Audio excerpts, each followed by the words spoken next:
Thanks very much for joining us on The Key Points. Now, the controversial E-Levy dominated the news this week. It started off with an engagement in Kumasi in the Ashanti region by the opposition NDC, where they restated their zero E-Levy position. Let's hear John Jinapor, who is a former Deputy Minister for Energy, speaking about that. Maintain that, but the majority side has failed to engage. Yes, they haven't engaged us. You can ask them, who have they engaged? Have they engaged the leader? Have they engaged the chief whip? Have they engaged the party? You cannot build consensus alone. You build consensus with people. I can confirm that the majority side has not engaged members of the minority. Now let's talk about your presentation today. You made reference to happenings in countries like Kenya, Uganda, and you were even emphatic on their threshold. Are you trying to say that should the threshold be revealed, the minority perhaps will consider? That is not even what I'm saying. I'm saying that they should engage further. We have a lot of suggestions for them. In terms of the timing, we are just coming out of COVID. I just gave those examples to show how harsh the 1.75 is. But like we said, we are opposed to the E-Levy and we'll vote against it. Now my final question has to do with, of course, still on the E-Levy. NDC is against E-Levy, I mean entirely. But data transaction in 2016 was $20 billion.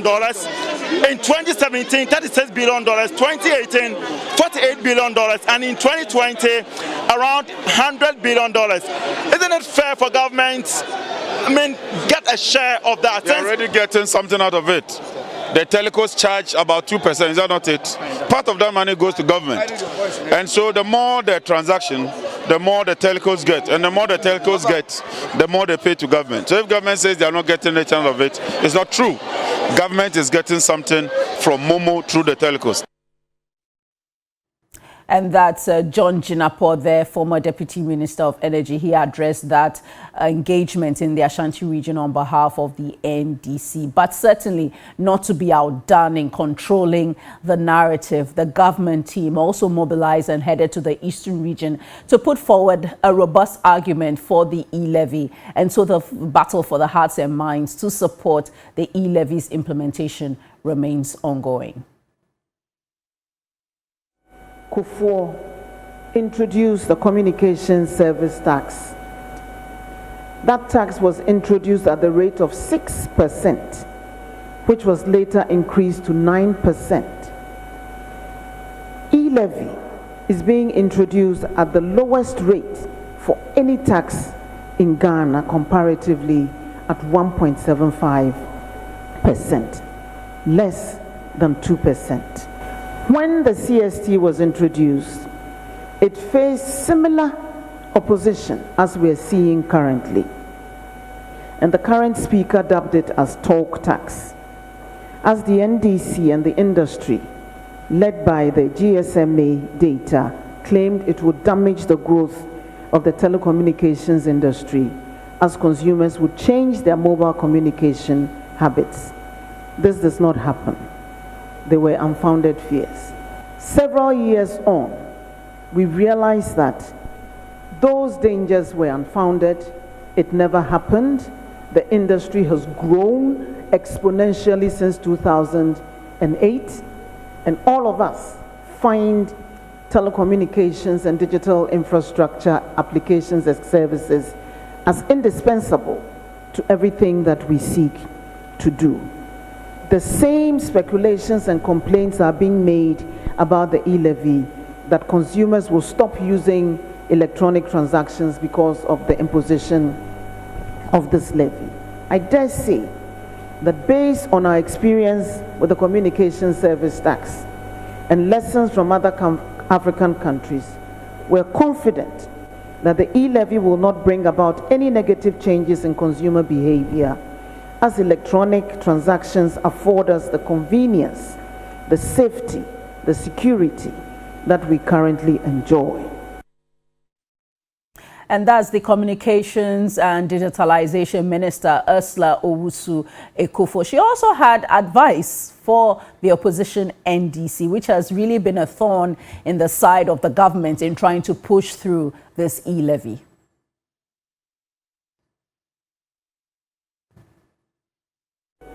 communication service tax. They never repealed it when they were in power. They didn't even reduce the rate of the levy. They also complained about and rejected the National Health Insurance Scheme when it was introduced in Parliament and actually walked out. They complained about the capitation grant and sought to rubbish it. They had issues with free SHS and even asked for a boycott of the national ID and ridiculed our oil discovery as well, claiming that it was adringo and not crude oil. They always oppose every initiative that will ultimately benefit the Ghanaian people. But our collective experience shows, and they themselves admit, that despite their initial opposition to many of these interventions, they've proven to be worth their weight in gold. I dare say, and I appeal to them to cooperate with government and work with us to pass this levy as well, because ultimately the results that we got from the communication service tax, which clearly did not destroy the industry, will also be evident post-implementation. And that's Ursula Owusu-Ekufo, the Communications and Digitalization Minister. So there have been more engagements since that forum in the Eastern region, particularly with the minority, which has remained entrenched in its position that it will not support the E-Levy. Well, the Finance Minister had a meeting with the leadership of Parliament to further agree a path to how the E-Levy can be implemented and at what threshold. Well, we understand that the Finance Minister has proposed another reduction of 0.25 to bring the government's number to 1.5%. We don't know if that has been accepted or agreed yet, but if it is agreed, it will then add on to the 0.75% from the telcos when the levy kicks in. But the truth of the matter is that the bill could not be put before the House yesterday. Let's hear Oseiche Mensah Bonsu.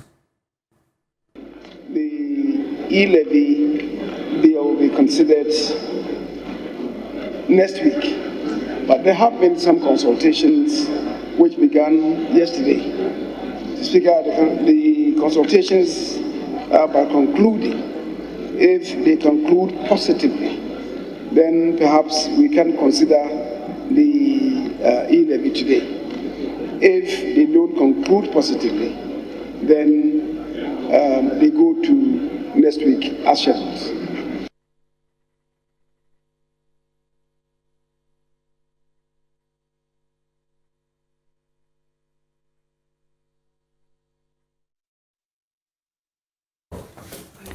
All right, so that's Oseiche Mensah Bonsu, who is the majority leader in Parliament.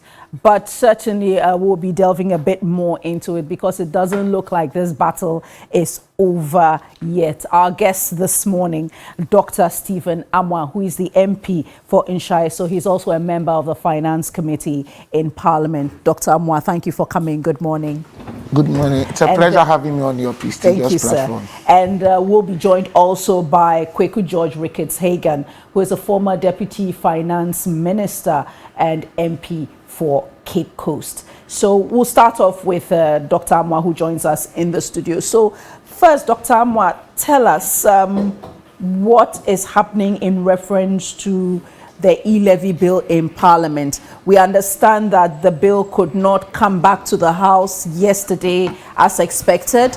The Speaker of the House, the Right Honourable Alban Bagbin, indicated that he'd been waiting for you MPs throughout and you all refused to come. So he left. Tell us, where are we on that? Thank you very much. My regards to our viewers this morning. But please, before then, give me 1 minute to do something. There's this trend in Ghana that all of us must be very sensitive to it or about it. And this is, I don't know how to go about it, because now even when you speak, somebody will take just one word, do a story with it, and others are insulting and painting you in a different. There's this trend in Ghana that if you are interviewed or you do a presentation Then you realize that the news that will come to the public domain, somebody picks just an extract and does a whole news about it. Put it on platforms. First, maybe a website. Second, you see all platforms. Then people who read just pick that thing, that face value thing, attack you, insult you. It's not about the individual. So see what happened in Egypt. Let's all be careful about this in this country. Whether against NDC, MPP, or an individual, His Excellency Nana Addo Dankwa or His Excellency former president, whatever it is, maybe people don't see what I'm talking about. But gradually, a generation is being deceived. Reportage, they just cut, and that's all. But that's why this is a live program. It's on Facebook, it's on Twitter. My dear, what I'm talking about is not just only this or TV3. It's something that as a nation we should look at. You're concerned about how people's words or the narrative they put out is manipulated. And then, because of various platforms, before you realize, it's gone viral everywhere, and the people are being deceived. But any society that goes this way, one day you may see uprising not out of necessity, and it will be limitless. It will not be limited to NDC, MPP, or whatever. So it's just my advice that all of you and all of us should look at this critically, because it's very risky. Then coming back to what he said, I came to Parliament, and most of my colleagues were in Parliament. I wouldn't say all, because I wouldn't be very sure of who is not in all. But you see those, normally I flirt with, I saw them around. And most of the NDC MPs, because we are friends, despite the fact that sometimes the interface depicts some hostile and antagonism. We are friends. we talk, play, sometimes we eat together. We do a whole lot of things. I saw most of them. Probably I may not be privy to certain pieces of information, because of course in any organization there's this thing called asymmetric information, where you are all probably stakeholders. However, some stakeholders are privy to certain pieces of information others may not have. But what I know is that we all came. The processes leading to presenting the bill or putting it up for subsequent proceedings or whatever it is, I don't know what actually went wrong or went right. This is all that I can say. But my concern is not whether it was passed, it was not passed, it was put up, it was not put up. My concern is we should all be given the needed opportunity to discuss this E-Levy very well. Why do we need it? In terms of timeliness, in terms of correctness, in terms of its pros and cons. What will be the consequences if we pass? What will be the consequences if we don't pass? We need to discuss these things very well. Take NDC, MPP out of it. Let experts who are speaking should be honest and stick to their professional ethics and professionalism, and do this nation a great deal of good service. Not to speak because you are for the government, even if it's not good. Oh, we need it, is that? Or because you are not for the government, you want to rubbish it and deceive other people out of intellectual dishonesty. Let us make sure that as a country, I have no problem with my opposition friends. Do you know why? Probably people would have done the same thing. But as a country, do we have to continue the cycle? And those in between, the media, and then the experts, the professors and doctors in financial economics and other places, should be honest enough, present a picture of this economy. Tell us the truth while we got there. But you were at the parliamentary retreat in Ho. You had experts. You had tax experts. You had experts from the Institute of Statistical Economic Research. You had experts from the university's economics department. And I think one narrative seemed to run through that it's quite a regressive tax. It's not a tax that would, stand the government in good stead. I think that point was made, and the finance minister was there. So I think if there's no other place that experts and professionals have been honest with you, they were at least honest with you at that retreat. No, maybe I get your point, but you're not getting what I'm saying. I don't think one narrative ran through. We have diverse opinions. Who is speaking louder and whatever it is might be different. Normally, nobody wants to pay tax, whether in developed economies or in a developing economy. So whoever, let me give you this scenario. You and a husband, you are taking care of your baby. Your baby's condition is such that if you don't give particular prescribed medicine, maybe the baby will die. And the medicine is quite bitter. Already, the baby probably is suffering from extreme malaria, and that he's gotten bitterness in the throat already. If the mother is saying that, oh, darling, don't let us give this, the baby will, and the father is saying that we need it because of the future and then the recovery or the good health of the baby definitely will think it's the mother that's doing him or her good. But what I'm trying to say is that I'm advising the experts. My problem is with them, that they should be honest professionally with the issue. Because my mother at home, illiterate mother, Akufo-Addo, will probably listen to radio and what other people are saying. She doesn't know anything. The fact of the matter is that doing comprehensive analysis of our economic situation, which any honest person cannot, remarkably blame this present government, will know that we need this tax and we need it to ensure that this country is rather put on the right footing. It's extremely important. It's very, very important. We can do politics with it because somebody did politics when other government was there. We can do whatever we want to do. But, my sister, we need it. It's not the halabaloo and the political jargons and talks. Everybody says he doesn't want it. What did he use the previous money for? All these things, to me, they are just meant for political gains.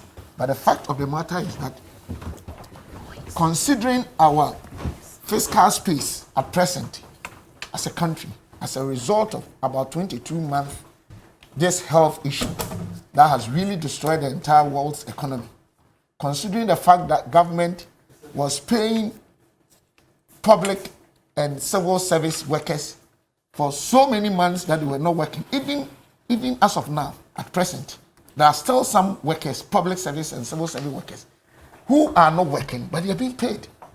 We should look at this fact. The fact that our productivity as a country has been impaired for so many months, and as a result, your GDP can never grow. No professor can change it. And this is something which is true. We should be careful and look at present. Health sector, educational sector, and other places, they are all pressing for new concessions. They want increment in that, they want introduction of that, they want this. We should look at these things critically. We can do all the politics in the world, but let us be careful that we don't make arbitrary decisions because of power and hate speech and probably, I would say, unconscious incompetence and destroy this country. But Dr. Amoy, I don't think the analogy about people not wanting to pay tax is right. People will be willing to pay if they can see what they are getting out of the payments. We've lost 12 billion, or we leaked 12 billion, according to the Auditor General's report. We know that there's some significant public sector corruption. Those leakages have not been plugged, and yet you are on a hunt for 7 billion cedis, knowing fully well that if you plugged leakages, you could actually get that money and others. We are spending on multiple contracting. Ministries are going beyond their contractual requirements.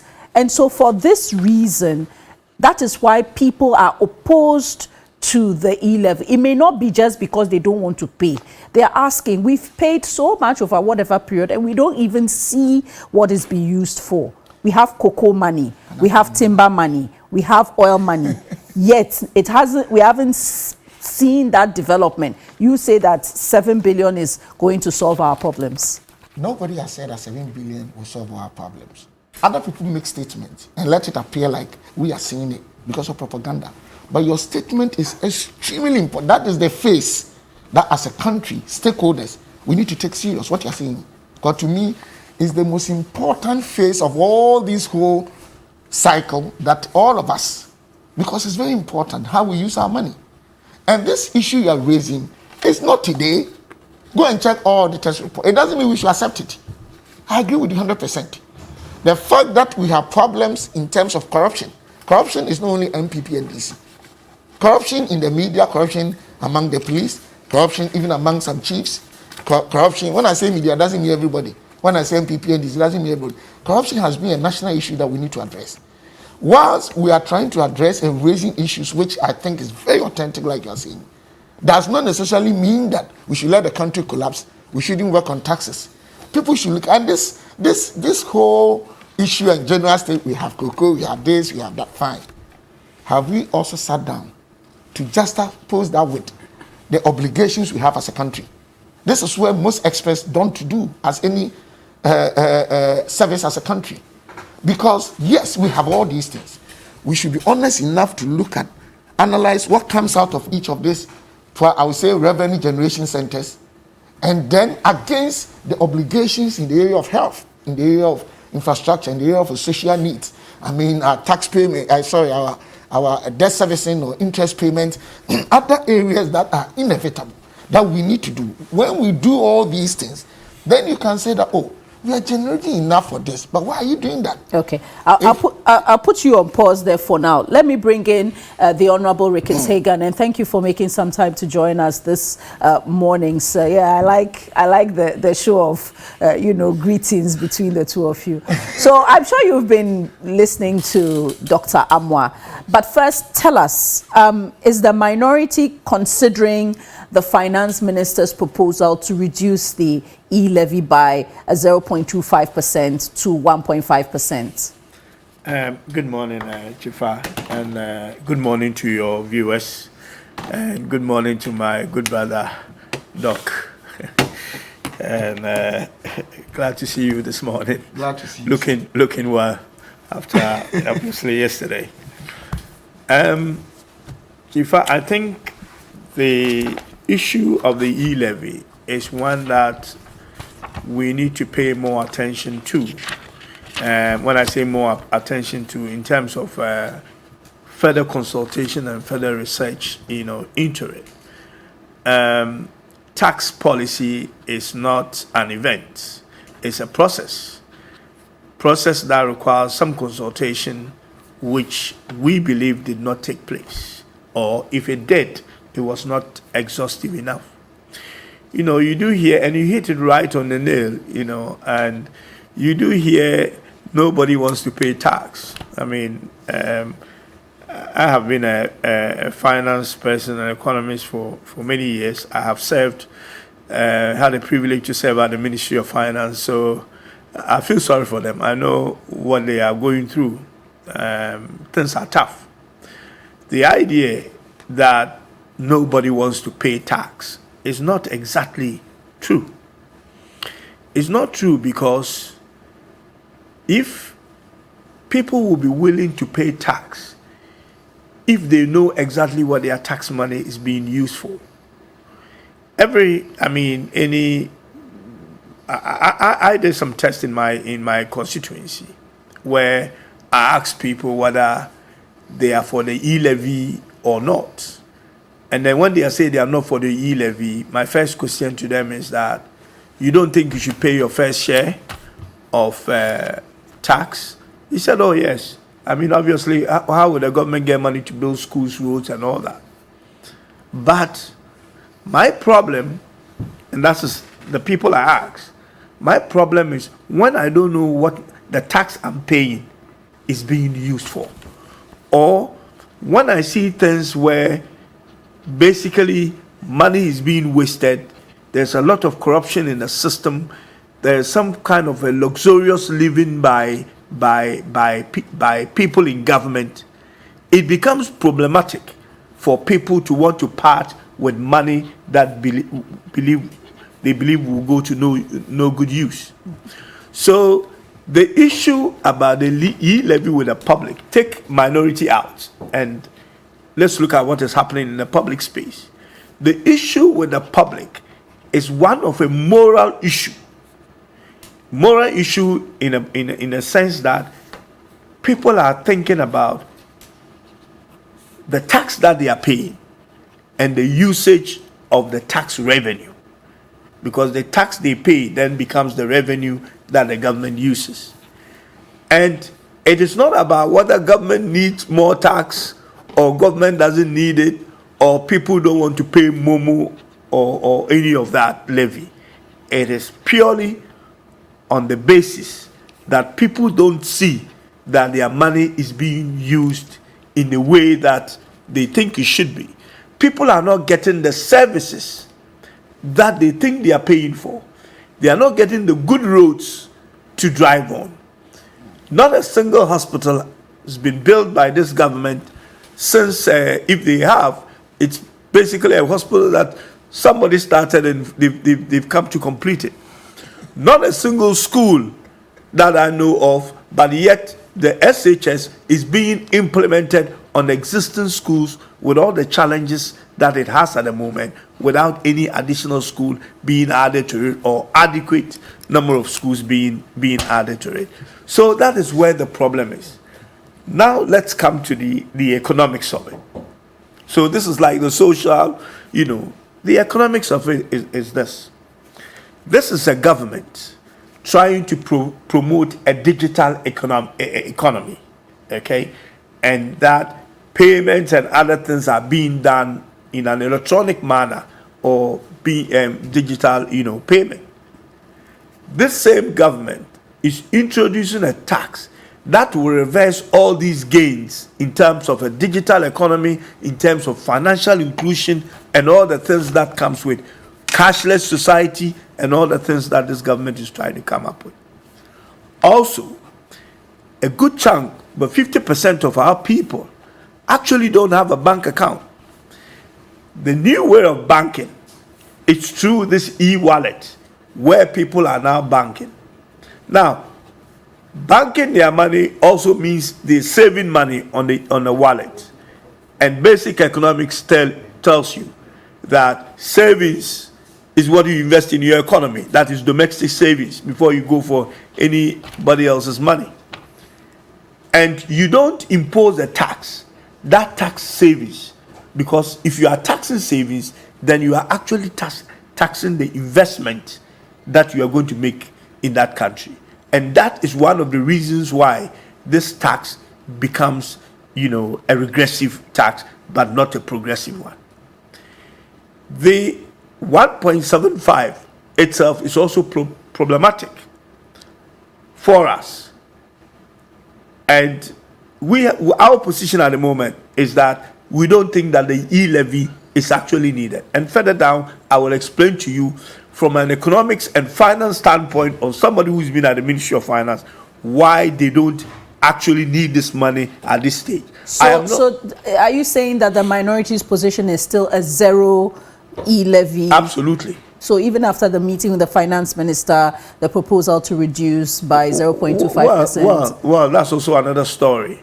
I mean, we had I was fortunate enough to be part of, the core leadership meeting with the finance minister when he met us. On the first day, which is the day before yesterday, he didn't actually come with nothing. He came to obviously preach to us why he needs the E-Levy. And then he said, we don't know why you are here, whether you are here to negotiate or to lecture us, because you haven't presented anything. So please go, and if you have something to present, you come back. Obviously, if he had something up his sleeves at the time, he would have probably come up with it. But he didn't. They went and came yesterday. That also affected sitting, in the house yesterday. And came with this idea that he is now prepared to shift 1.5. And we said, look, I personally, as I said, I feel very sorry for them. But I still think that even shifting that, it's not a sign of really want to do something. Because I know where they can get the money. And later on, we'll talk about that. Okay, now... So our position is basically 0.0% E-Levy. Okay, just before I come to Dr. Amor, because he's been taking copious notes, and I don't mean this to sound like an attack on businesses, so I hope no one interprets that as such. But for quite a while, users of the digital financial platforms had complained about 1% charges and other charges on them. Nobody cared to address that. It seemed convenient for government because obviously out of that amount, the government gets its share or its due. But to the extent that I know that people had been unhappy with the 1%, why didn't, leadership in government, parliament address that? Because now it's not just about whether it's 1.5%, it's 2.5% that we will all have to pay on any transaction going forward, if it's passed. Yes, well, and don't forget, this is actually a transaction fee. It's a charge actually on the transaction. Now, things have changed. I mean, one of the reasons why I feel that we shouldn't have the E-Levy, particularly this year, is that we have just come out of, we're not even completely out of the pandemic yet, but we can say that we can live with it better now. Economists are trying to get out of, the difficulties that they had. People are trying to get up to basically speed with their businesses and all that again. The last thing you want to do is to slap taxes on them when people are trying to dig themselves out of a hole. It becomes problematic. Sometimes, even if you have a tax that you think that tax should come, and I can see some justification, in that when you look at the way the economy itself is shifting. But then you ask yourself, is it a tax that you need to do further consultation on, or is it a tax that you should implement because it's easy to do so? At the moment, I think the government is taking the easy option of thinking that e-commerce has gone up by such a percentage, digital payment has gone out, economy has shifted from traditional economy to digital economy, so revenues in the traditional sense are, drying up. Therefore, let's chase where the money is going and just go and tax people. That's basically what they are doing, without any scientific basis other than that the government needs money. But they are not looking at how much money they are wasting. If you want to do fiscal consolidation, you want to basically do things that will enhance or generate revenue. But you also want to do things that will rationalize your expenditure. If you don't have the money, you don't spend it. You don't go looking for more money. And then if you say that you have what we haven't been good at, and it's not only this particular government, that in the last 10 years, and in the last 10 years, you're looking at maybe 2012 to date, we have not been very good at expanding or broadening the tax base, broadening, we have done we've done quick fixes. We've done quick fixes. And what they are trying to do now is one of the quick fixes. Okay. And let me just finish on this point. If you are in the formal sector, you are probably being taxed enough. What we are trying to reach is to reach the informal sector. Sometimes indirect tax, as you may look at it and think indirect tax reaches everyone, but you also forget that indirect tax also reaches the person who is overburdened with tax already. Because if you are paying your taxes, government is reaching you, you are paying your taxes. If government is not reaching you, you are not. If you bring a universal or indirect tax, it affects everyone. So the person who's already paying is now paying more. And you've got to look at how carefully you craft that particular tax and not just say that, this tax will bring in the informal sector, so let's do it. It's a lazy way of taxing, basically. Dr. Amo, I won't ask you any question. I think you already have responses. So you go ahead and then I'll come in later. Jifa. But please address the numbers for me. Numbers are real. There is the school that he said we've not built any school. I think this is what I was saying. That in making the attempt to let us have competitive edge within the polka industry, let's also be very careful the way we mislead and induce arbitrariness in general decision making as a country. How can you say this? Have you built schools? Madam, I have these figures here because we did not say we're coming to discuss. I get you, but he has mentioned. I'm saying that this free SHS has added about 1.2 million people. We have built 2,729 classrooms that can accommodate 109,160 people. 3 classrooms, we done 69. 6 classrooms, we done 894. 8 classrooms, we done 8. 12 classrooms, we done 1,644, sorry. 18 classrooms, we done 90. 24 classrooms, we done 1. And this one, it's even ongoing. I will try and send you the places and what we've done. This is what I'm talking about. In any case, everybody knows that no government can be in power for 5 years and the person hasn't built any school. Let us not go in there. Jifa, what I want us to understand is that my senior brother said something, which in maths, I would say that taxation is more of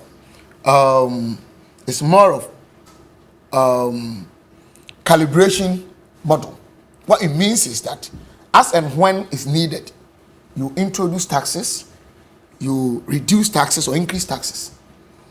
Between 2014 and 2016, the NDC government, go and check their budget, either introduced or imposed together 26 tax components.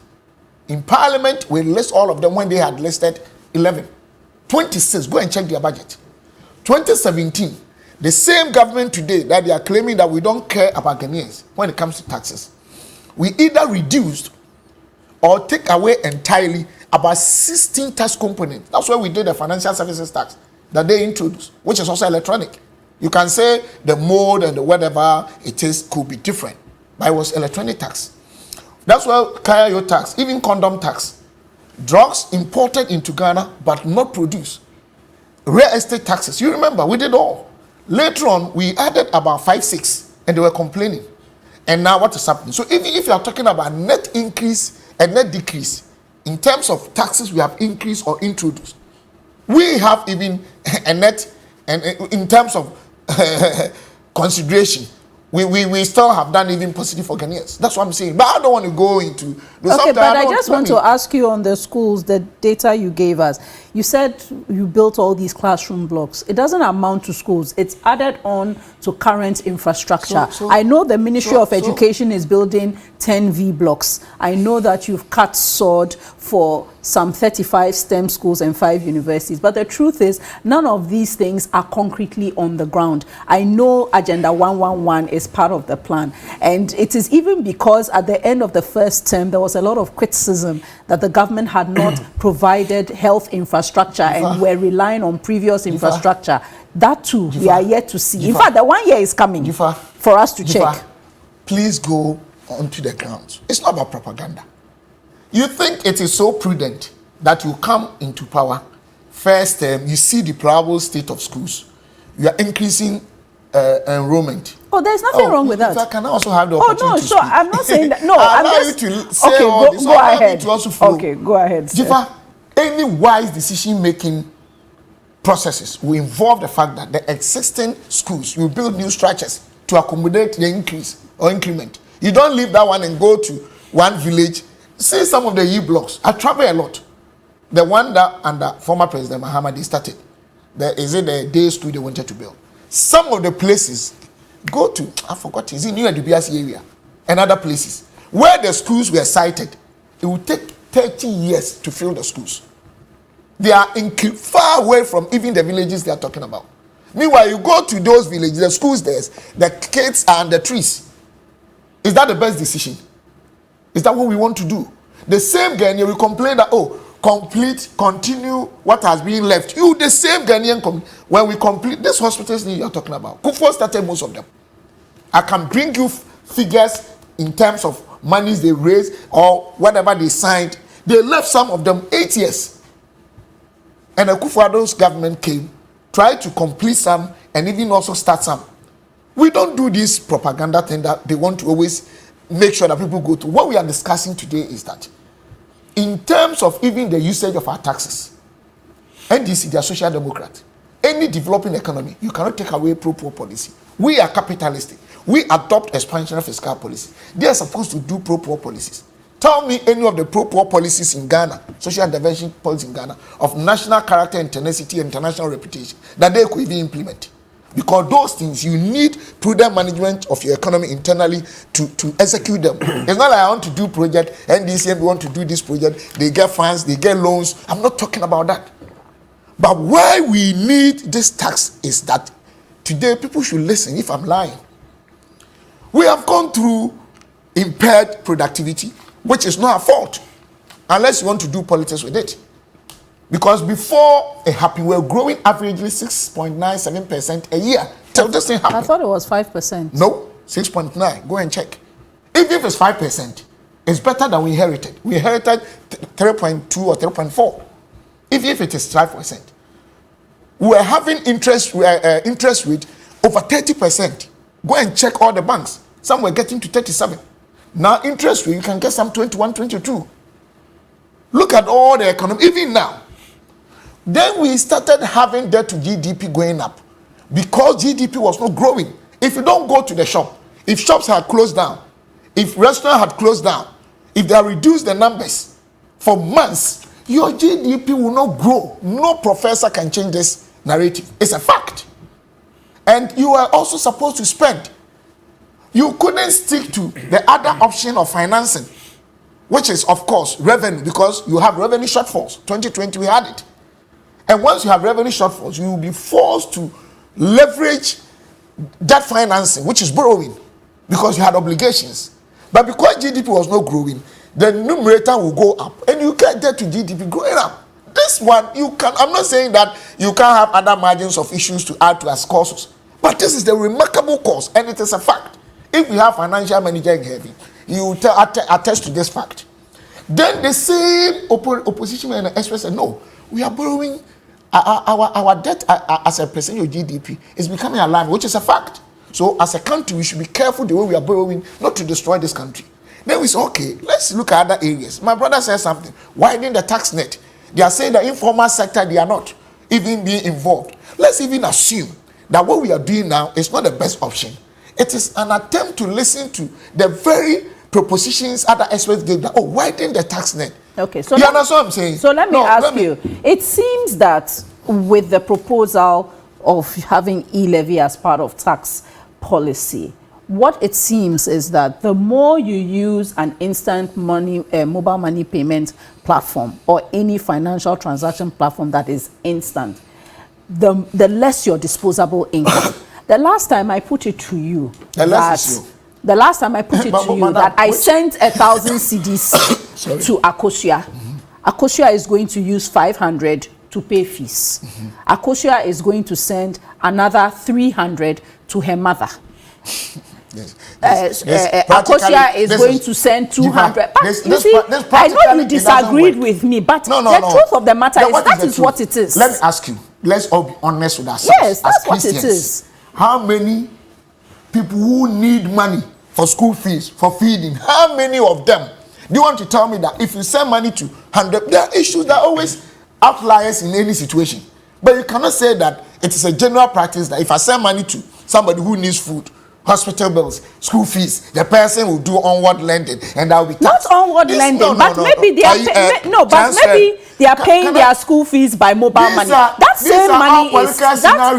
same money is taxed. How many people have conducted research on what you are saying? That if I send money, can I finish, please? No, go ahead. You don't debate me. Oh no, go ahead. I listen to you. Then allow me to respond. Okay, go ahead. Thank you. What I'm saying is that this scenario is propaganda. It's propaganda. How many people in Ghana here that they are in need of money? You send money to them. They also send to other people. They send to other people. These are all issues that somebody just wants to find a way of rubbishing this policy. And all tax policies put some sort of reduction tendencies on our disposable income. That's a fact. All taxes. We do that because you take the money, do proper policies with it, and make sure that you maximize utility and satisfaction for the entire community. Nobody pays tax. Not everybody that pays tax. That's the essence of government. That you take taxes, you put policies in place so that even a poor child from somebody from a very poor home can have access to education, can have access to some sort of good health, can also use the same road with the rich people. This is the essence of taxes. But what we are saying is that for today, our fiscal space is congested. Government was paying thousands of workers in this country and still paying some of them that they were not working. This is a fact. This is a fact. So what do we do today? Our brothers are saying that, oh, if we pass it, we will be unpopular, and that what will happen is that we will lose 2024. So you think now NDC brothers, they want MPP to continue. Why are they? Because they know that if we're able to generate this amount that we are talking about, they know MPP government will do a lot of good works for this country, and people will vote for us. If they think what I'm saying is not true, they should allow us to pass the bill, and then we lose power, because by 2024 Ghanaians will know whether we use it well or it was meant for their own good. The only phase I agree with you and my brother is how we use our monies. Okay, we'll come back to how we use. No, I don't want you to go ahead. So I want to put it to you, Dr. Amwa. Okay, I'll use a different scenario. You are saying that people don't own land and all that. So I have 1,000 cedis. I pay my nanny with that money. I send the money to her. And then once it's above the 100 cedis threshold, it's taxed. Then I pay my home teachers. Once I pay the home teachers, maybe there are 3 of them. You pay them with what? Through mobile money. Why if your home teacher come to your house to teach them? We've all had home teachers. Why do you say that? Because now we are taxing mobile money.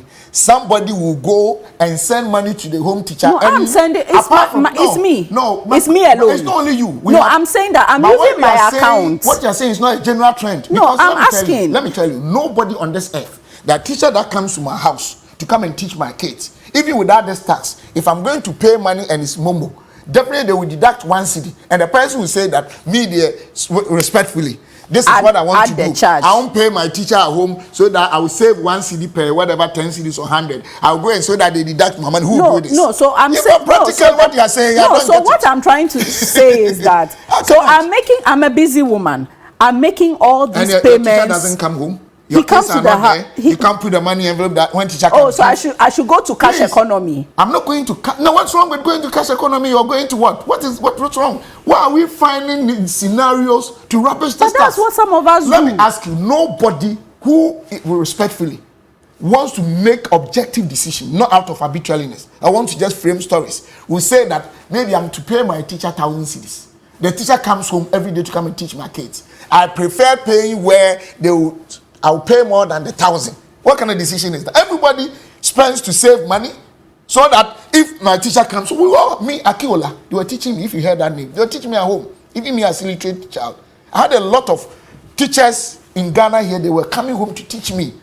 So when they come home and teach me, my parents were so busy, they can't leave the money for them at home. They should go so that I take to where I'll spend more. Who will do this? Okay, I'm glad you said this. Who will do this? Because I'm you asking see, you do no, that. but because in an era of COVID, we don't want to be interacting. We don't want to be used. So you put, so if you know, that you are spending, no, I'm just giving that. No, so if you know that you are spending 5,000 a month, you put points aside. No, I'm just no, Dr. Abua, I put 5,000 on my wallet, and I'm using it to make all these payments. I go to a restaurant, I pay. I go to buy fuel, I pay. I'm the only one. This one I'm not sending to any person to send to anyone. By the time I spend that 5,000 cedis and 1.75 plus 1% is added, how much would I have paid over that 5,000? That is what people are complaining about. They're even talking about VAT and other things.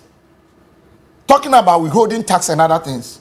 You do separate exercises and you pay tax on them. Then everybody should pay just one tax component in this world. Just one. Because companies pay withholding tax, they pay payee, they do all those, they pay also corporate tax. So what are we talking about? So all over the world. So government can also get its fair share from these financial transactions from the institutions that are charging these service fees. What about that? Let me make this clear to you. Ghana here, we are already running negative effective tax rate. Whether COVID or no COVID, whether in this MPP. 1, 2.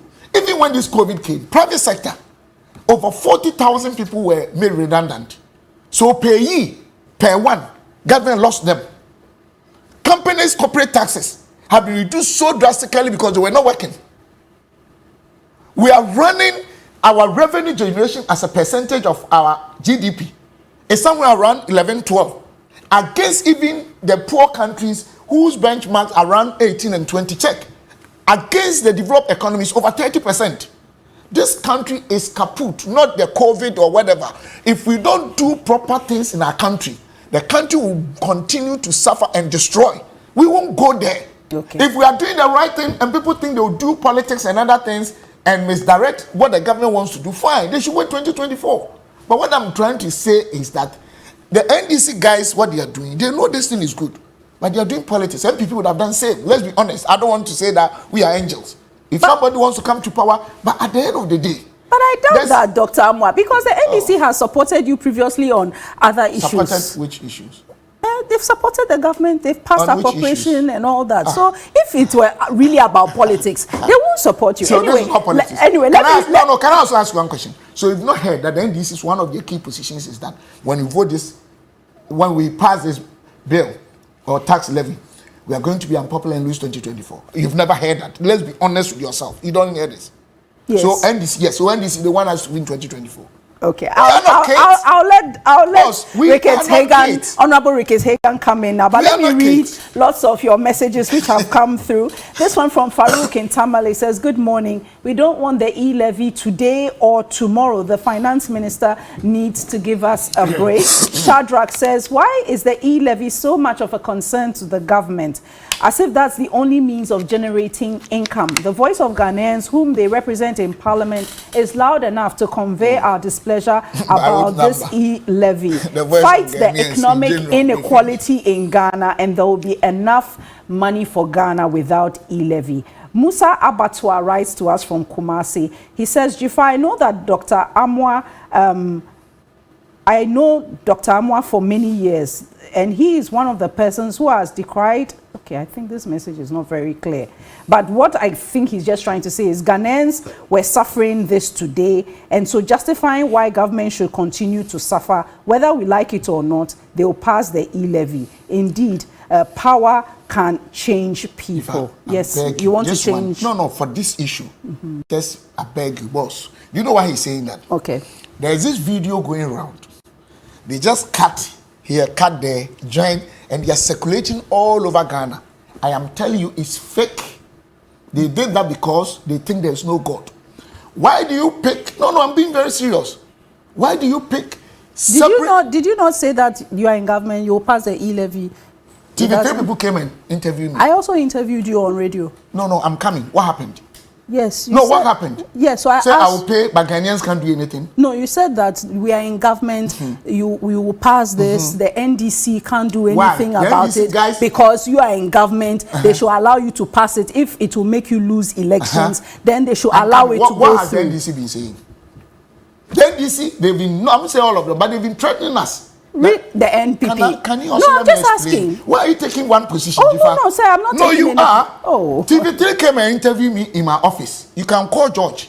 Then he asked me that the minority people are saying that there's no way they will allow you to pass this bill. They will not. Even my own brother, Honorable Muntaka, on Joy, go and ask. Even to the extent that he was insinuating that the exchange of blows will occur again if we do. Go and listen. Then I said that we will pass the bill. They can't do anything to us. And they are claiming if we pass the bill, we'll be unpopular and lose. So they should allow us to pass. This thing, what crime have I committed? No, you've not committed any crime. So why is it that the entire country, they went and brought a time that people were chastising Anado and NPP government. And I was interviewed by Adom TV.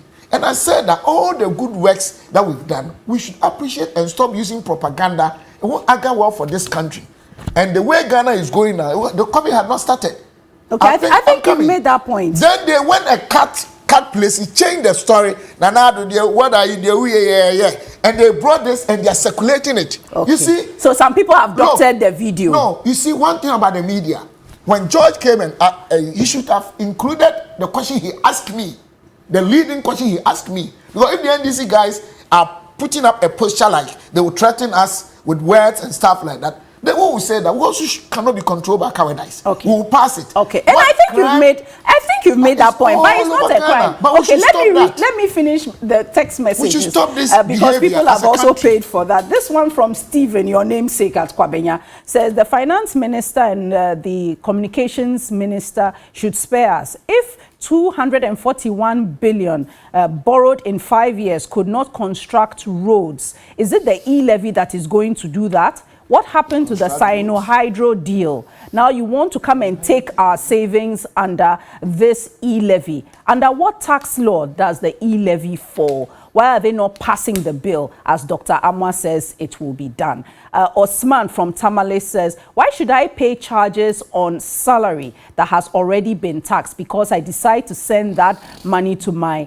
mobile money account or do a bank transfer? The minority must do everything possible to reject this killer tax. Sule from Tamale writes, Dr. Amwa should tell us which category of workers are not currently working and are being paid. The toll booth collectors are sitting at home and are taking salary because of government's intransigence. And the same with UTAG and other groups. So if the economy is not doing well, it's because of their bad approach, which is why.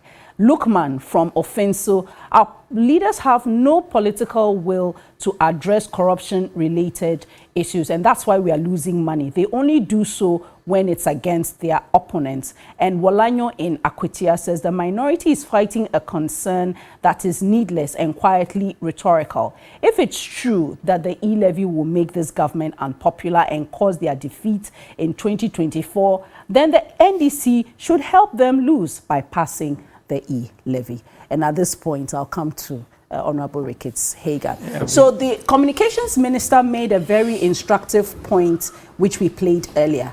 She indicated that when the communication service tax was being put forward, the NDC was opposed to it.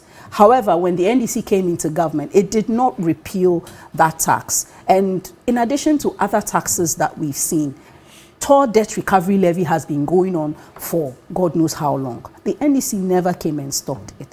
And other taxes. So there is no guarantee really that all this opposition you are putting forward, that if this is passed, the NDC will keep faith with us and in principle, if it comes to office, say that, look, we were against this, it's regressive, and so we are removing it.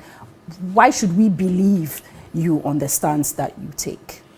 Well, thank you again. I have been listening patiently to my brother, Doc. And I know the passion with which he speaks. But I think, Doc, this morning you have been passionately wrong on a lot of issues. Definitely, you don't agree with me. And the idea that we should sit down and let them pass it to go and lose, I think it would be very irresponsible, to do that in opposition. We are supposed to be a constructive opposition and a credible one. Yes, we want to win elections, we want to win 2024. But to say that we will sit down knowing that this tax is going to cause further hardships to Ghanaians, but it will actually help us to win an election, therefore we should let it go, would be very, very irresponsible, and it wouldn't be something that I will participate in. But just back on his schools, if they have built some classrooms, that's okay. We're talking about schools, but if added some classrooms, fine. The question here is, it's not about number of classrooms that they have built or number of hospitals, if they've done any. It's about how much money has come into the hands of this government in the last 5 years and what they have used that money for. Here, one of the text messages was saying 241 billion. And that's exactly, we hand them over 120 or 122 billion, depending on how you look at it. Now we are 341.8 billion. That is over 200 billion borrowed in the last 5 years. The question then becomes, what has this money really been used for? Every year is a year of roads, yet you see very little roads. Agenda 111, as he said, became a knee-jerk reaction, and they had to, start doing something. Now they've come up with a new models of schools that they are going to build, like they're going to do their own. This government has borrowed so much money. They have created so much deficit, and as a result of that, borrowed at the back of deficit. But are you not? You're not being fair to the government. Because to be honest, the last 2 years have been very difficult. Yes, I will come. Look, Jifa, pandemic affected every corner of this planet. Not only in Ghana, those who had prepared well, those who had a prudent economic management came out of this better than others. And Ghana was definitely not one of them. We, before the pandemic, and this is a very serious something, and we will take it up.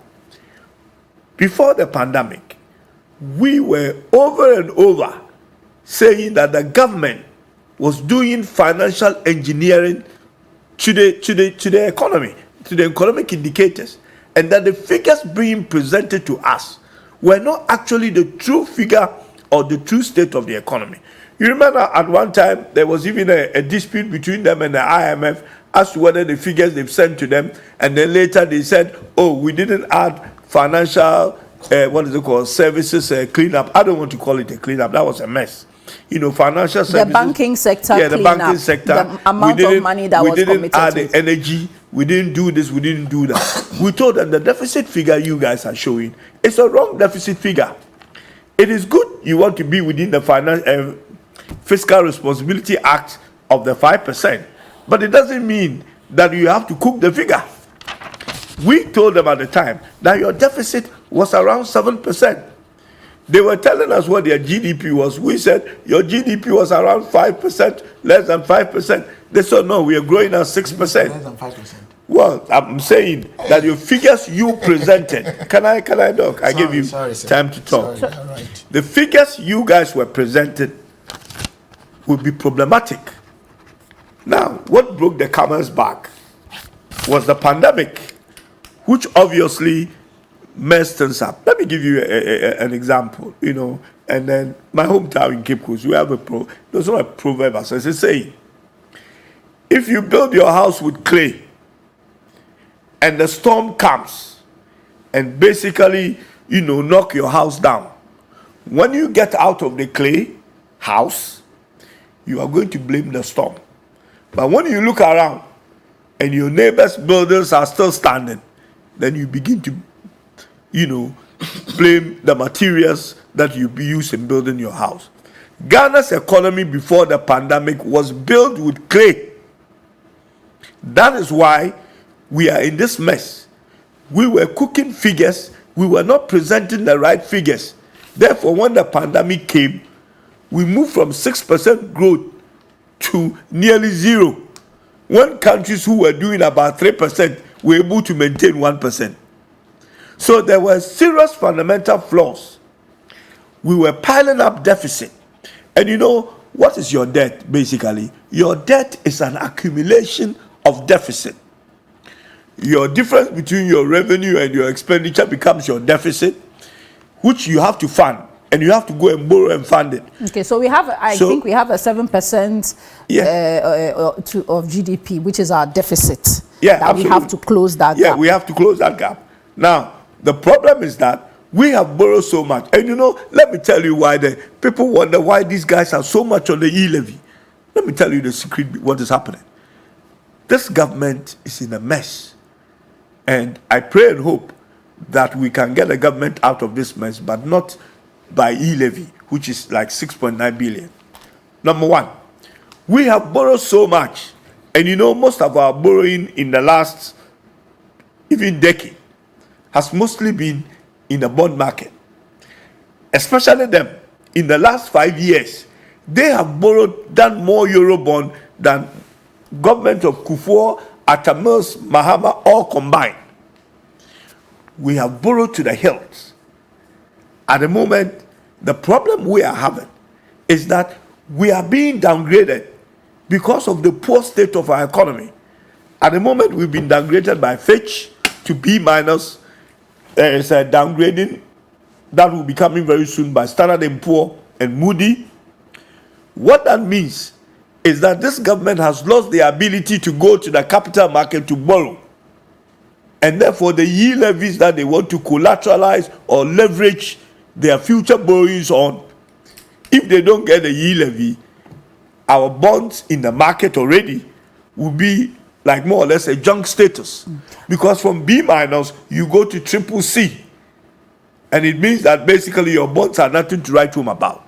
Now, just to hold you there a bit on the E-Levy, if we have, according to government's data, some $90 billion running through financial transactions, it may not seem unfair for government to want some of that amount, because a lot of the transactions has shifted from the physical to the virtual. I mean, people cannot be running e-commerce businesses and not contributing their quota. I think I made a point earlier that the structure of the economy itself has shifted from what you have rightly said, traditional economy to the digital one. So shouldn't government take advantage of that? Because that's where the money is. The government can eventually will have to go there, but it has to be done with a proper research, proper understanding of exactly what is going on.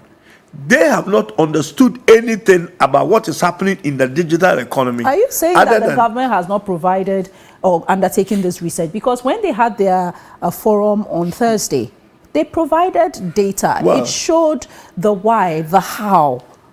The fact that we disagree with it doesn't mean that it doesn't. It's I'll tell you what valid. I'll tell you what I will want to see and what I didn't see that I said it doesn't. It's not a matter of just telling us that the Ghana's economy has shifted to digital, therefore you have to follow them there and go and tax them. What exactly are we taxing? When we talk about a digital economy, it's not just a Momo transactions. The e-commerce itself. I mean, I know they show some slide about e-commerce having, reached about $780 million or something, and the 90 billion that you are talking about. No proper work has been done in basically arriving at this 1.75 that they want to charge on Momo transaction. Other than that, if the government needs money, without the money, this government is good, and they need money. And then when you tell them, they say, "Oh, doesn't every government need money? Doesn't every government?" When you need money for reckless expenditures, that is not the smart, money. Aren't you being what's the word? Subjective by saying that the expenditure they are engaged in is reckless. If they have to build roads, if they have to provide schools, they have to build hospitals. I would want to see that, not a 50 million jet to fly around and have but a that's bar. just one. Well, that is just one thing. That is one because it's happened at the presidency. That's probably why you've seen it. There are so many things. Look. That's just, I don't want us to use the presidential jet because the truth of the matter is, if an NDC president comes to office, I would want that president to travel in a manner that maintains safety. If you go through the budget, and I don't know if Doc has seen it, I have read the budget from beginning to end. If you go through the budget, you will see some monies that they have allocated to certain things. That doesn't really make sense. Look, we have spent over 20 billion in this financial cleanup that they're talking about. They set up a company called Gov'T, Ghana Amalgamated Trust. That consultancy firm, it was called at the time, was supposed to be packed with expert bankers who will help the existing banks to survive. Now the Ghana Amalgamated Fund or Trust, without coming to Parliament, is now being turned into a private equity. And government is allocating 1 billion into that. That 1 billion will be coming from the E-Levy. That money is going to end up in the pockets of people. It will not be doing anything. Somebody should explain to me why we have finished the financial cleanup. They claim we are being levied for that whole cleanup, which was a useless exercise. As a banker, from a banking perspective, banks that could have been saved. Look, banks needed like 400 million, 400 million. That was the new numbers that the Bank of Ghana wanted every bank to have. That was probably around $3 or so billion or whatever, if you put it all together. They spent about 4 or 5 times that amount of money to collapse all these banks. To collapse, You're saying it like the banks were collapsed for collapsing. Jifa, do you know if banks are not, and you say you're a banker, if banks are not operating proper good governance structures, they are not providing the required liquidity, does it mean the regulator. They should be shut down? Does that mean they should be shut down? Do you know of any single bank that had a bank run? And a bank run meaning that people were rushing to go for their money? Any single bank, all the banks collapse. If a bank is coming to collapse, there's going to be a bank run. Do you know of any of these banks that had a bank run on them? That people went there, that they were going to get their money? But the Bank of Ghana had identified, the fact that they didn't get to that point doesn't mean that we should allow, what I'm telling I mean, if they keep borrowing money to shore up their liquidity, it's not sustainable. NIB was in worse state than some of the banks they collapsed. Why did NIB survive? Because they pumped money in it, because it was a government bank. They pumped money in it, and then they try to improve the management. What we needed was a better banking supervision by the Bank of Ghana itself. How could somebody get a banking license with forgery document? That is not, the onus is not on the person who is setting up the bank. I mean, we know there are criminals in this world, and that is why we have basically structures to deal with them. If I come and set up a bank and I'm able to get away with it by presenting you with false document, some of these are assets, and nobody was able to do any proper due diligence, and then you said at the end of the day you are closing that bank because they didn't present you with the right papers. You should have sacked yourself first before collapsing that bank. Okay, we've moved into other areas. With this Dr. Amwa, I'll let you respond. We need to take a break. I'm telling you about, with these kind of reasons, this waste. These are the profligate expenditures you are referring to. These are the things that created deficit that resulted in borrowing and resulted in more taxes. Why are we paying financial services, levy? It's because of this. Why are we going for E-Levy? It's because of some of these things. Why is it that we have flagship programs that are not working, but nobody is looking at it? Ghana is the only country where the more money they put, into food for planting and jobs, planting for food and jobs. When you look through the budget, since MPP came to office, the contribution of GDP from agriculture has been going down. You can check in the budget. Forget about agriculture and say agriculture has fisheries and other things in it. Just take crops, because they are planting for food. So what you plant crops. The percentage of crops contribution to GDP has been going down. Most of the inflation we are having at the moment is food inflation as a result of not having enough food. Ghana is the only country where the more we plant, the less we harvest. Such a program should be looked at. The amount of money that we are borrowing to put into this program in buying fertilizers and all those things, somebody should look at where these things are going. If it's not working, we should revise it. Okay. Or stop it, so that we don't continue to spend money and think we need money, so let's go and tax people. We need money, let's go and tax people. It's about time we look at the expenditure. I'm glad to hear, and if we get opportunity, we'll come to that. I'm glad to hear that the finance minister said he is suspending 20% of expenditure. Yes. Across board. A good idea, but a bad strategy. Okay, so we'll come back to that. Let me take some of your messages quickly, and then Dr. Amwa will come in with his responses. It's been quite a robust back-end discussion so far. This one from Frank in Takrady says, Jifa, I have 2 children in university who receive Momo every month. These kids are not earning salary, and so it means that they will also be taxed on the monthly remittance they receive. Is that what the government wants? Ismaila from Horoya says, the MPP promised to strengthen Ghana and move it from taxation to production. Please ask Honorable Dr. Amwa what has changed. He says we were supposed to move from taxation to production. What has changed? Ernest Kwashi says the controversial E-Levy is insidious and is aimed at ensnaring the already suffering Ghanaian masses who are already in despair. We, the overwhelming majority of Ghanaians, will mount a strong opposition to this insensitive levy. If the claim is there's no money in the public purse, then and that they need money to govern this country, then they need to go back to the IMF for policy credibility, which is essential components for transparency and accountability. This one from Koshi Badon, who says, if you transfer 1 million cedis between banks, you will end up paying some 17,500 cedis in levy. Who would then do that? The cash economy would be unleashed once again, and this would have implications for money supply, as large amounts of money in the banking sector will not be large amounts of cash will not be available in the banking sector. I beg your pardon. It has implications for national security, as large amounts of money will be moving about. We'll have lots of queues at the banks. Productive man hours would be wasted. Good morning, TV3.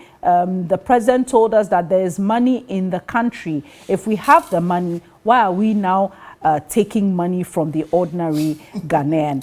Adam Swale from Tamale writes, a government that came and freezed maybe jobs, I think you meant, for years because of economic mismanagement and IMF policy, is now blaming the NPP government, who had employed unemployed graduates of over 20,000 from 2018 to 2021.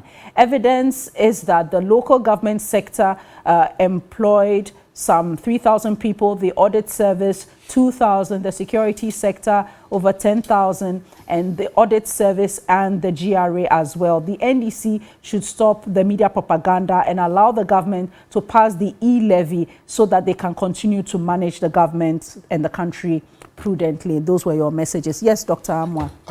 Jifa, I'm begging you and the Ghanaian media practitioners that I'm not saying you don't love Ghana. I know you guys are doing well. It's not easy. The way MPP and this, we do our things. But I think we should introduce new paradigm shifts. There are specific issues that come out for public controversy and debate. You go deeper, get the facts from the right source, and come and expose MPP and DC. Because a lot of people are being deceived.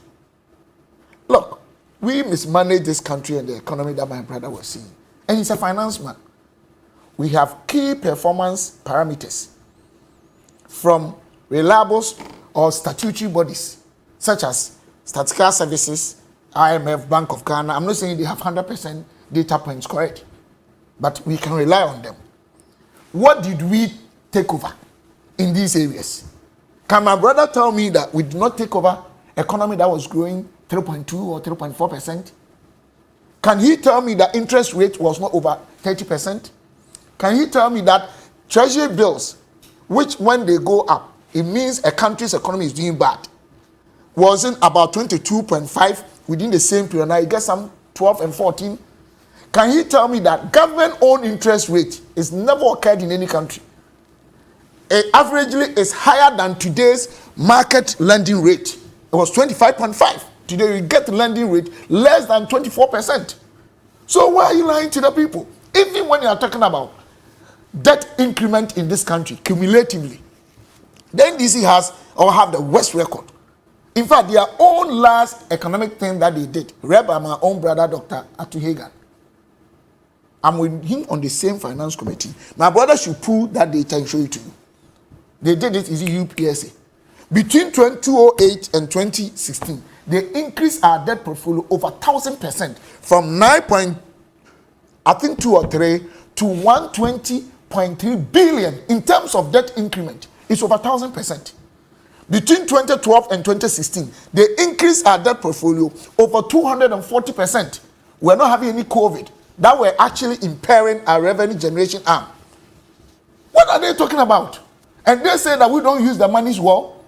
All monies used go through finance committee and other committees, on which NDC and MPP guys are sitting on. With the exception of this E-Levy, that I can say the finance committee, my brothers voted against at the committee level. I'm being very honest with you. All of them, in fact, from 2016 that we came, ask him if they are not part of it. You can't talk wishy-washy. The fact is that there are challenges, yes.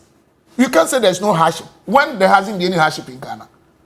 But the fact is that MPP government, at all times, managing the economy, have done far better than NDC in all the fields. They are factual. Please, the roads that he's talking about, can you give us about 2 weeks? Call me and him. Let's bring the roads done by MPP and what they did, and send, we all find money and give to your own reporters to go to the sites and check. In fact, NDC's time, the major road that I know, the major road that they know, between Fufoso and Sola, they commissioned the road 2016. Sometimes you drive on that road, 10 minutes, you meet any car. Go and check the roads now. It's like pancake. You see, they can't do propaganda. You're talking about banking industry. Banking industry under this government is making profit annually, sometimes over 100%. Please go to the banks and check. How many of them are local banks? Huh? How many of them are local banks? So go and check the local banks, whether they are not making profit. How many local banks do we have? We don't have local banks. What do our local banks? You have collapsed there. NIB is not local bank. Ghanaian NIB is not local bank. Private owned bank. Please, you said when you're talking. Oh, it's okay. He can ask small questions. No, but I mean, I couldn't. Oh, please ask me. Let him just ask you. So he asked me. I'm listening. No, he asked. Is ADB not local bank? Those are government institutions as well. So they are foreign banks? No, they are not foreign. So what I'm saying, what you have to do, your team, is to go and check even the individual banks, whether they are doing well or not. And he said that people are not rushing to the banks. In this country, somebody wanted even 20,000. 20,000. You sit at the bank, they will close it. It was on TV, even your own TV. So why is he saying all this incorrect, making this incorrect statement? It's true. Some of the banks were distressed and there were financial challenges. But I think part of the argument he was seeking to make is if we spend 20 billion on financial sector cleanup, we invest money in government flagship projects, whether it's planting for food and jobs and all these things, and the results of it still mean that people need to be taxed, then that's the question that is being raised. I don't mind you repeating what he's saying, so I'm not saying this to you. I don't mind anybody who is not an expert in this field asking this question. Maybe I agree with him because he wants to do politics. So because of this, we don't tax. Let me tell you how we tax. We tax because I told you 2017 we reduced about 17 tax components. I'm coming. They introduced 26 between 2014 and 2016.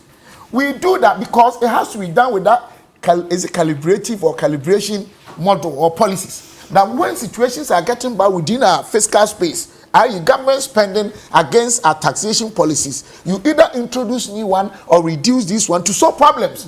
You understand what I'm saying? The fact that we introduce policy A, B, C, D in our agri sector doesn't mean that we should get to so much results that we don't have to even tax. Look, go and read the PFM Act, Public Financial Administrative Act. Is it 2016? Act 9, is it 981?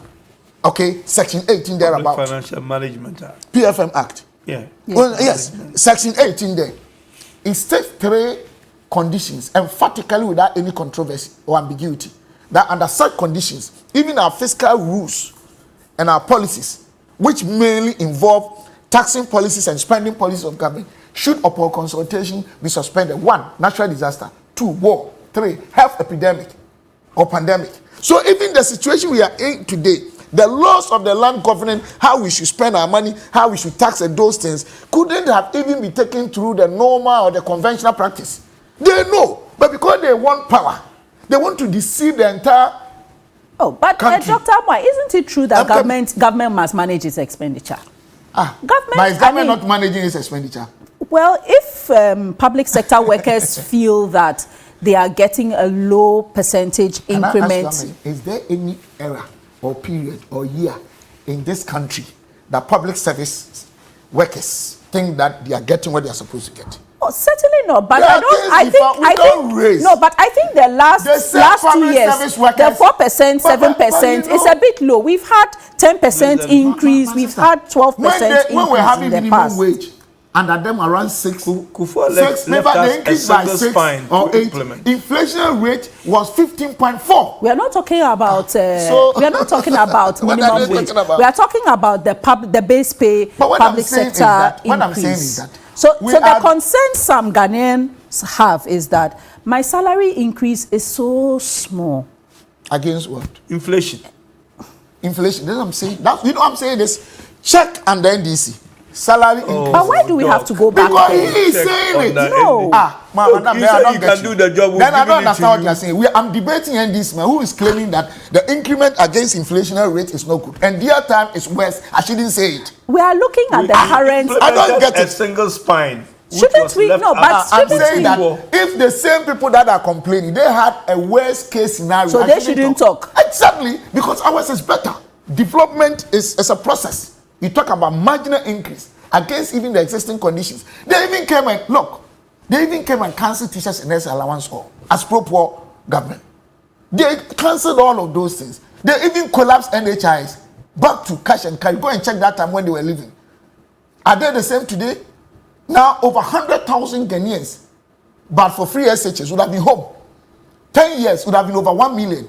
Have you considered the fraction of it that will go into robbery, insecurity, teenage pregnancy, the deplorable state that they will leave this country in? My sister, I'm not saying MPP government is perfect, but let's be very honest with what is happening and manage these things very well, because people are, I'm sure, look, do you know about 100,000 teachers have been employed? And I'll go and check from education. In parliament that in which I'm there with, these statements are all there. Do you know that? Go and check. People still need jobs. Between 2012 and 2016, what did they do? Because of just policy credibility. Policy credibility. What I'm saying is that we have a problem to solve because of an uncontrollable factor. Ships bringing things to Ghana today. Things they were taking $4,000. Now they are taking $12,000 over dollars. About 400 or 300% increase. It will affect everything, because look at this room. Everything we use, about 90% we imported. Can you blame Akufo-Addo for that? When COVID has caused all these things. So I appreciate the fact that there are problems. But even in the problems, we have done far, far, far better than those who are creating this, higgledy-piggledy mambo-jumbo and the abracadabra in the system. We have done far better than them. Doc. Those who are raising much controversy, those who think they should be given opportunity, they've ruled this country more than any other government. Anytime they are leaving, they grow our economy less than 4%. Without any problem such as we're having. Anytime they are leaving, go and check all the economy. They are talking about economic Yes. figures. Okay. No, let me Yes, you also can speak. end so that he can come in. NDC style. I'm not talking about NDC fake economic figures. Not this one. I'm coming. And Ghana had to pay millions of dollars. I'll look for the right story. He knows what I'm talking. If he's a finance person, not under not former President Mahama anyway. He understands about NDC. You understand what I'm saying? Now he's talking But about. that's so far back. Madam. Said, what did you say? So what happened yesterday is not past. Oh, I'm not saying that, but that's why I can't even If the remember. way you are doing, No, but I as if can't. everything that you want to rather find a reason for No, them. no, no, Far no, back. please. But it's an NDC. I'm just saying that it's so Madam. far back. I'm even struggling to remember. What we are saying is that maybe because you are not a politician, he makes a statement about a particular issue. They have done worse. I need to let him know that they even did worse, and theirs, ours is not. And so they don't have a moral right to apart from criticize moral you. right, they don't have to receive it. Two, what did we inherit? Even the credit rating. We inherited. But what did you inherit? We inherited Wait, hold negative B. on. Didn't you inherit? Negative B. But even then, didn't you inherit funds from the Heritage What is Fund, funds? the sinking fund, Fund from the where? what do you call The it? infrastructure The infrastructure Fund fund. from where? The NDC left the All money. these monies. No, System. NDC left the money. Yes. That's not true. Let me explain to you. Okay. So under MPP, the Heritage Fund and other things, they did not also inherit money or something. Or they put the Heritage Fund all over the wicked. Every government the has. Heritage Fund was set by the NDC. But that's whole MPP government So time. you- There was no you- fund that you we handed it over to you. NDC inherited. Stabilization No, Fund I'm was saying, is handed that what over you to mean? you. Even the funds that we have gotten, we use them far better than them. The Ghana Infrastructure Fund was handed over to you. All the monies the sinking fund was handed over to you. Madam, when he's speaking, I'll do say, don't stop It's me. my turn to speak. I will do. Okay, so you don't even worry. I will not listen to you, so don't worry. I will do say that one is a fact. Oh, Dr. Amwa. Because I kept quiet for him for too long. Okay, so you wrap up, Dr. Amwa. It's okay, Dr. Amwa, you wrap up. We have 15 more minutes. So, Dr. Amwa, you wrap up. Time, you have taken more time. Okay, Dr. Honorable Hagan, so let him wrap up and then you can come in. Yes, Dr. Amwa. You see, these are the things that push me to say things people think I don't have the right to speak. The NDC, most of them are full of lies. Rana, he said, I've taken. What time have you set for me and yourself? Okay, let's. You can't be no. Let's go. No, it's okay. Let's not go into that. Let's not go into that. The way I respect him. Okay, so let's stick to the issue. And okay, so let's not go into that. I'm the moderator, so don't worry. Just explain the issue you wanted to explain. You see what he's done to my time segment? No, he's not done anything to your time. You go ahead. People are watching, so don't let them think you are supporting him. It's okay. Please just go ahead. Because you see what he's done. But I've allowed you to continue. Please continue. How can I continue? If you distract me and put me off my track, how do I speak? Okay. And then you allow him to do it for a long time. No, he was just asking you questions. The last one, he was asking me questions. The Heritage Fund. Hey, madam, people are watching us. No, but people are watching. He will not speak. Don't even worry. He will not speak. I'm being honest with you. If you are not being fair enough what he's doing to me, I will let him. I'll not let him speak. No, he was just raising the issue of the Heritage Fund and those funds. With my peace with God. Nobody can control me with these lies about stickers. I'm very calm person. No. It's okay. But I want my space to be respected. Okay, I want fair grounds. It's fair grounds. He spoke and I kept quiet. Okay, so make your point. I've allowed you to make your point, and for 5 minutes. But I said you should make your point. Now I will speak again. Let him speak. It's okay. Make your point. I don't have any point to make. Speak. You alone should speak. Well, if you don't have any point to make, let me make that point. Because it's not right. You cannot do that. If you don't have any point to make, you cannot do that. Let me make the point. You cannot. Okay, it's all right. Speak on this platform. It's okay. You cannot speak on this platform. Dr. Amwa, it's all right. Okay, it cannot be all right. Dr. Amwa, I asked you to make your point. Let's have a civil conversation here. Any government that comes and go, there's a fund policy that somebody inherits. You inherit debt, you inherit liabilities and assets. How you use the money for. That's why I have reference point analysis. What you took over. In spite of all that you are talking about, we have been using state resources far better than the NDC. It is a fact. You cannot change it. It is not about propaganda. So if we want this country war and go with the Bible and the Quran, please, the so-called people who think they are speaking the truth and they know, they should go and pick this. They come and tell Ghanaians. We don't want the wishy-washy. Why is that the NDC is not analyzing what Akufo-Addo government took over from them? One by one and say that we've done positive to negative to these are the figures. Why are they not doing that? Now they are talking about corruption. Corruption perception cannot be accepted. We have not started that topic. No, but he said that the way we use the money. We'll come there. So you cannot. Because after each government, which is NDC's fraternity, somebody is jailed for corruption. Kufua came, they used wah, boom, boom. You remember? They came after that 8 years. Who could they jail? It is only when court of competent jurisdiction pronounces you guilty and you are jailed. Then you can say somebody is corrupt. It's not the perception. So what I'm saying is that MPP is not perfect.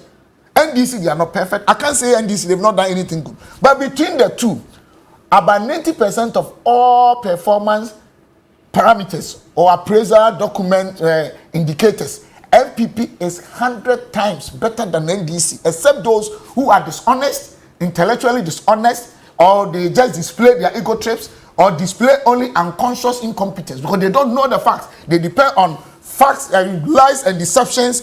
Within the space where people put things on internet and deceive people. Thank you very much. This is what I want to say. All right. Yes, Honorable Rickens Hagan.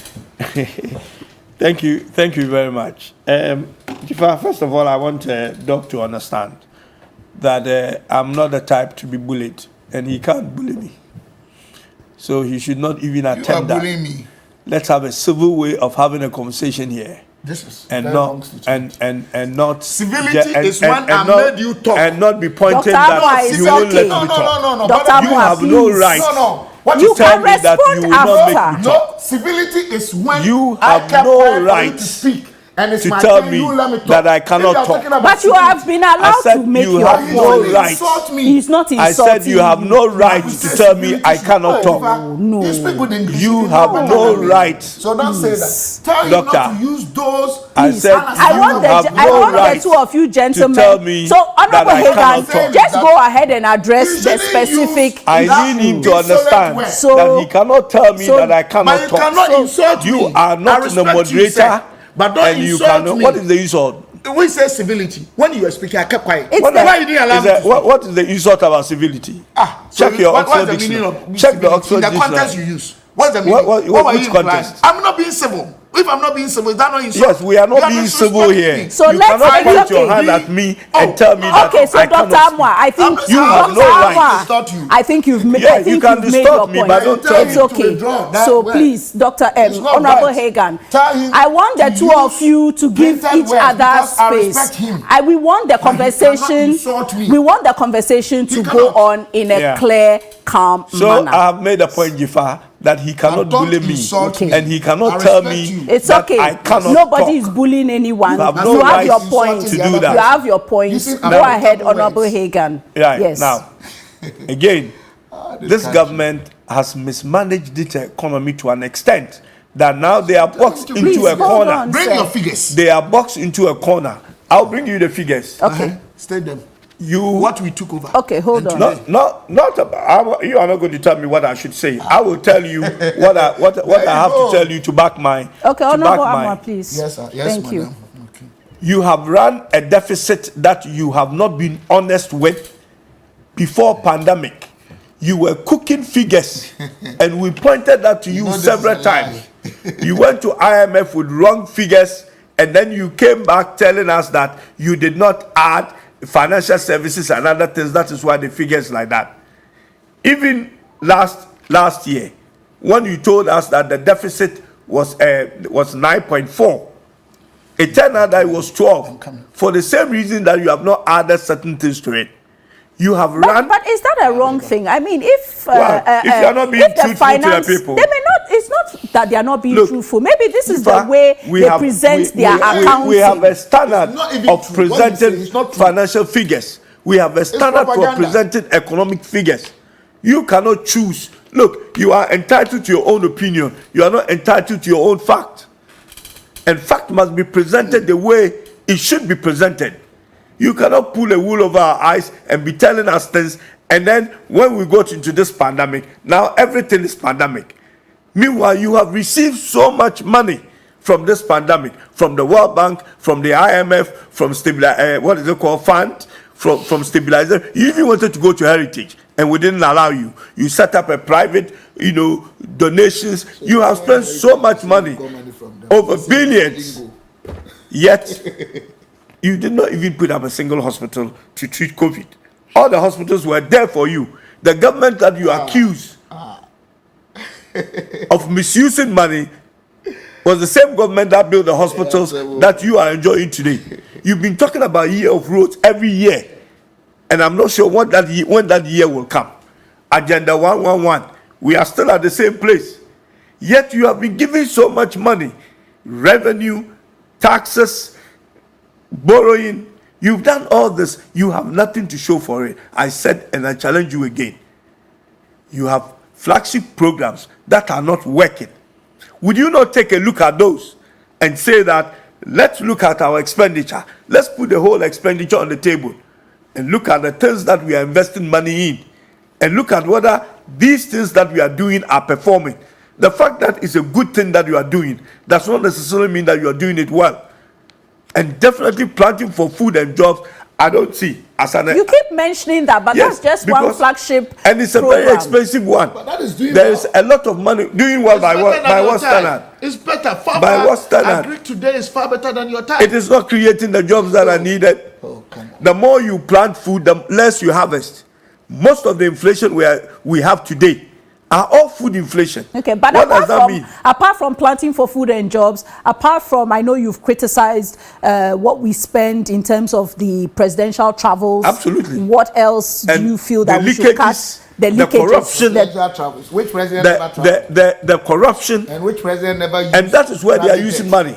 And that is why we are incurring all this deficit that is translating to borrowing. So your time, there was no deficit. They are in a... Dr. Amma, oh yes, you've asked. You asked. There was no deficit under NDC. Well, you said you can fix the problem, and then you are here. You are running a 12% deficit. You are having effective and then you are putting everything. Negative effective tax.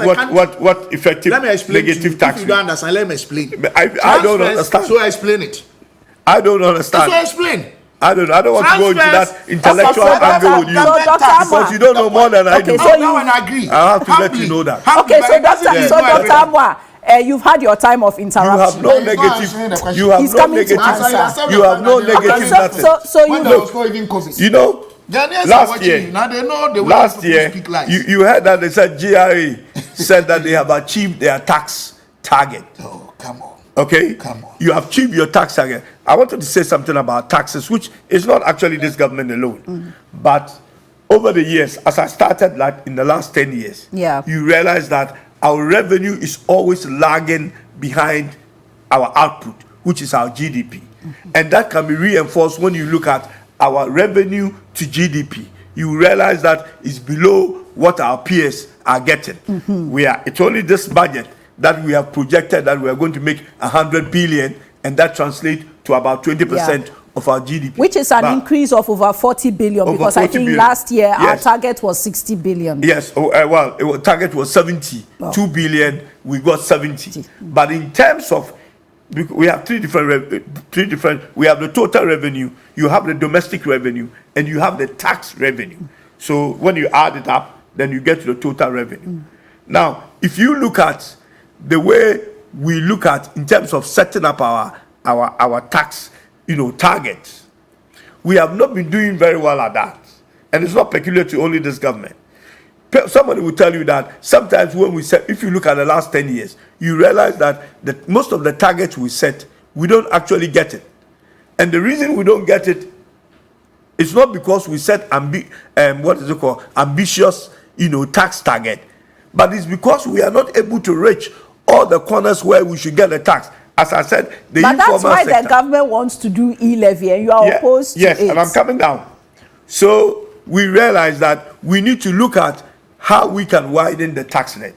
We're looking at the informal sector and looking at the structure of the economy itself. The structure of the economy has shifted, as you rightly said. But in order to go into the transfers and that space, the e-commerce and all that, you need to understand exactly what is going on. You don't go there and just slap taxes on anything because you are looking for money. And then say that we need money, therefore we should give you the money. I told you something, that even with indirect tax, that affects everyone. It is still not good for others, because there are people who are already paying their fair share of tax. But in trying to reach some who are not, you try to slap more taxes on them. Those things need to be looked at. Okay? So do you project that we are going to go back then to a cash economy? Well, that is basically, we are losing. If we go down that road, we are going to be losing all the gains that we have made. But what do you then say to the communications minister who said that the CST, people complain that it will make people stop wanting to use their phones and all that? Well, nothing has changed. We had VAT, which we are all enjoying today. It came and we opposed it. What did the NDC do? No. The MPP in opposition first opposed it. The NDC had to withdraw it and go back and look at it because and bring it I wasn't there at the time, but it looks as if probably much work was not done on it, so they had to go and do it. Yeah. When you ask these guys to go and do the same, they say no. Okay. We want to. Okay. So you say you've reduced it. Yes. Is my time up? Oh, he said yes. Yes, your time is up. See, maybe we need to start putting Honorable Hagan, don't go look there. At the time. Honorable Hagan, don't go there. So, just a quick one before you come to the tax. Are you not worried that we'll go back to a cash economy? all the work the government has done, meaning if I know I'm spending 5,000 a month, I'll go and withdraw it and I'll spend it small. I will not use Momo. I'll disable it. It means that anyone who wants money, they will have to come to my office and take it. Can I ask you a question? Yes, sir. If I have 5,000 in my account, I will not keep it with the bank because of this tax, because of Momo. What has that got to do with this? I mean, practically. I mean, if I beg you, my boss, as he said, he knows more than I do. It's possible. I don't know the length of knowledge he has. But if you be honest with Ghanaians, cash economy and these are all political propaganda jargons. We don't have to go there. The fact of the matter is that E-Levy, they know, will not be palatable in the short term, but in the medium and long term, it will solve not all, but most of our problems. We are in government. I'm saying that they should allow us to pass. If we are not able to attain what Ghanaians want, they will vote us. 2024 is the one. 2, they talk as if we don't care about Ghanaians and we are putting more taxes on them, as he said. I said between 2014 and 2016, they put taxes, they put or increase 26 tax component. That one we don't want to talk about. You've made that point, but what about the text messages? I'm coming. The text messages of all the ones I read, only 2 support E-Levy. How many people have the opportunity to text? How many people want to text? You cannot use this. You cannot. I'm not saying it's total. I'm explaining technicalities. NDC talking about widening the tax net. Haven't they been in government more than any other party? Haven't they? I think he's admitted to that. Thank you. All governments haven't done very well. All the resources we've taken as a country, we have done far better than them. If you've done far better, why are we in such debt? Why have you borrowed so much? If you've managed the resources so well. I told you that for the past 22 months, it's because of the COVID. Look, payee, over 40,000 employees. Our government was not getting payee. Corporate bodies were not paying corporate tax they were supposed to pay. Markets had been shut down. Restaurants have been shut down. Will you get the needed revenue? No. But if you don't get the needed revenue, if you have a husband and things happen, you can't go out. You can't even go to your farms or your shop. Your kids will eat. They'll have to be given medicines if the need arises. They need water. They need electricity. Probably you had a high purchase card from a bank. You still have to pay. So the difference between your asset and liability as a family, there will be some sort of deficit. You will get surplus. These are practical facts and issues. So circumstances led to probably the unexpected debt to GDP, which is not the fault of this government. No honest professional person can attribute. There could be other issues you could raise, which are general wastages in the system. It doesn't matter who is in government. We need to address. But we know profoundly, remarkably, this whole health pandemic issue for almost 2 years. Even United Kingdom, look at their inflation rate now. 4-fold from 1% to about 4%, about 400%. I don't have a way of verifying that. Oh, you can Google. Check their interest rate from 0.5 to about 0.15. These are giant economies. Do you want to tell me that when the private sector had to be closed down, had to sack people from their places and other things, it did not affect government revenue? Let us do that. And even with this, all the things we took over from them, I can tell you that about 90% of them, we are better than them, even with this situation. With this situation, please go and check all of them and bring to us that our flagship programs are not working. Really? Okay, I don't want to start a whole new debate on planting for food and jobs. Do you want to tell me that free SHS is not working? No, free SHS is good. Do you want to tell me that national health insurance is not better? To go and ask the service providers. I'm not saying it is perfect, but go and ask them whether under them and under us, whose regime is making sure that they are more efficient and effective. Okay. Thank you very much, Dr. Amwa, for that. And that's why we bring close to that segment on the E-Levy controversy. And it's still controversial because we have to wait and see what happens in Parliament.